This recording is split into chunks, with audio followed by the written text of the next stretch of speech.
ಮಾನ್ಯ ಅಧ್ಯಕ್ಷರು ಮತ್ತು ವಿರೋಧ ಪಕ್ಷದ ನಾಯಕರು ಅಶೋಕ್ ಅವರು ಇಬ್ಬರು ಕೂಡ ತಡರಾತ್ರಿಯಲ್ಲಿ ಬಂದಿದ್ದಾರೆ ಅಂತ ನನಗೆ ಗೊತ್ತಾಯಿತು. ಬೆಳಗ್ಗೆ ನಾನು ಅವ್ರನ್ನ ಭೇಟಿ ಮಾಡುವ ಪ್ರಯತ್ನ ಮಾಡಲಿಲ್ಲ. ಯಾಕಂತಂದರೆ ಹೊರಗಡೆ ನನಗೊಂದು ಕಾರ್ಯಕ್ರಮದ ನಿಮಿತ್ತ ಚಿಕ್ಕಬಳ್ಳಾಪುರಕ್ಕೆ ಹೋಗಿ ಈಗ ತಾನೇ ಬರ್ತಾ ಇದ್ದೀನಿ. ಸಂಜೆ ಹೊತ್ತಿಗೆ ಭೇಟಿ ಮಾಡ್ತೇನೆ, ತಿಳ್ಕೊಳ್ತೇನೆ. ಆದರೆ ನನಗಿರೋ ಮಾಹಿತಿಯ ಪ್ರಕಾರ ಕೇಂದ್ರದ ನಾಯಕರು ಇದನ್ನು ಬಹಳ ಸೂಕ್ಷ್ಮ ಅಥವಾ ತೀವ್ರವಾಗಿ ಸ್ವೀಕರಿಸಿದ್ದಾರೆ.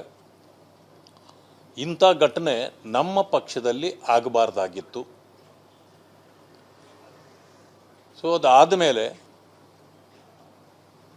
ಈಗ ಏನು ಮುಂದೆ ಏನು ಕಾರ್ಯ ಯಾವ ರೀತಿ ಏನು ಮಾಡಬೇಕು ಅಂತಕ್ಕಂಥದ್ದನ್ನು ಅವರಿಗಾಗಲೇ ಮುಖಂಡರುಗಳ ಗಮನಕ್ಕೆ ತಂದಿದ್ದಾರೆ.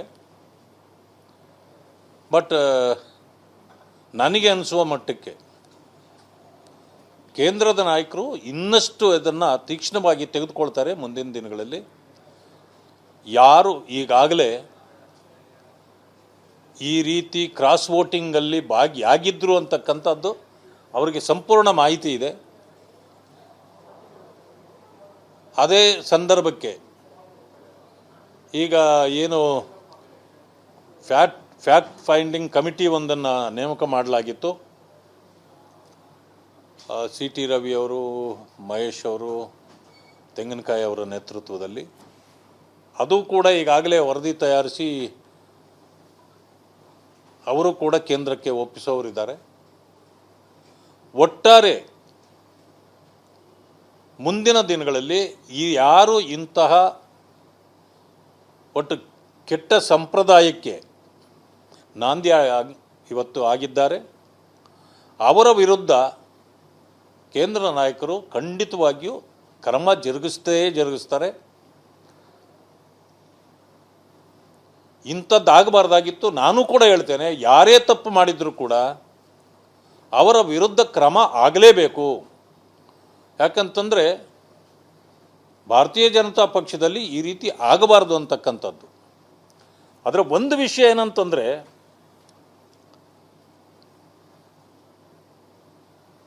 ಏನೋ ಬಹಳ ನಮ್ಮನ್ನು ವಿರೋಧ ಮಾಡ್ತಿದ್ದ ಕಾಂಗ್ರೆಸ್ 11 ಮತಗಳು ನಾವು ಅವರ ಕಡೆಯಿಂದ ತಗೊಂಡ್ಬಿಟ್ಟಿದ್ದೇವೆ ಅಂತ ಬೀಗ್ತಾ ಇದ್ದಾರೆ.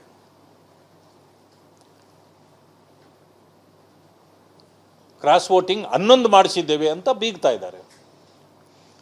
ಮಾನ್ಯ ಮುಖ್ಯಮಂತ್ರಿಗಳು, KPCC ಅಧ್ಯಕ್ಷರು ಮತ್ತು ಉಳಿದ ನಾಯಕರಿಗೆ ನಾನು ಹೇಳಲಿಕ್ಕೆ ಬಯಸ್ತೇನೆ, ನೀವು ಆ ರೀತಿ ಬೀಗೋದಾದರೆ ಬೇರೆ ಪಕ್ಷಗಳಿಂದ BJPಗೆ ಯಾರಾದರೂ ಹೋದಾಗ ಟೀಕೆ ಯಾಕೆ ಮಾಡ್ತೀರಿ? ಅಂದರೆ ನೀವು ಅಧಿಕಾರದಲ್ಲಿದ್ದೀರಿ, ನಿಮ್ಮ ಯೋಗ್ಯತೆ ಅಷ್ಟೇ. ಎಲ್ಲವೂ ಹಣ ಕೊಟ್ಟೆ ಕೊಂಡ್ಕೊಳ್ಬೋದು ಅಂತೇಳಿ ನೀವೇನಾದರೂ ಅಂದ್ಕೊಂಡಿದ್ರೆ ಇದು ನಿಮಗೂ ಕೂಡ ಮುಳುವಾಗುತ್ತೆ ಮುಂದಿನ ದಿನಗಳಲ್ಲಿ ಅಂತಕ್ಕಂಥದ್ದನ್ನು ಯೋಚನೆ ಮಾಡಬೇಕು. ಯಾವ ರೀತಿ ಮಾತಾಡ್ತಾರೆ ಅಂದರೆ ಕಾಂಗ್ರೆಸ್ನವರು ನಮ್ಮನ್ನು ಎಷ್ಟು ಸಾರಿ ಮೂದಲಿಸಿದ್ದಾರೆ. BJPಯವರು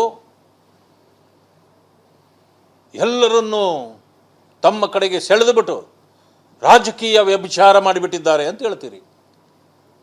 ಈಗ ನೀವು ಮಾಡಿದ್ದೇನು? ನೀವು ಮಾಡಿದಾಗ ಪ್ರಜಾಪ್ರಭುತ್ವದ ಗೆಲುವು ಅಂತೀರಿ, ಬೇರೆಯವರ ಕಡೆಗೆ ಯಾರಾದರೂ ಹೋದಾಗ ರಾಜಕೀಯ ವ್ಯಭಿಚಾರ ಅಂತೀರಿ. ನಿಮ್ಮದು ಎಂಥ ಡಬಲ್ ಸ್ಟ್ಯಾಂಡರ್ಡ್ ಅಲ್ವಾ? ಆದರೆ ನಿಮಗೂ ಮುಂದಿನ ದಿನಗಳಲ್ಲಿ ಇದು ಕಾದಿರುತ್ತೆ.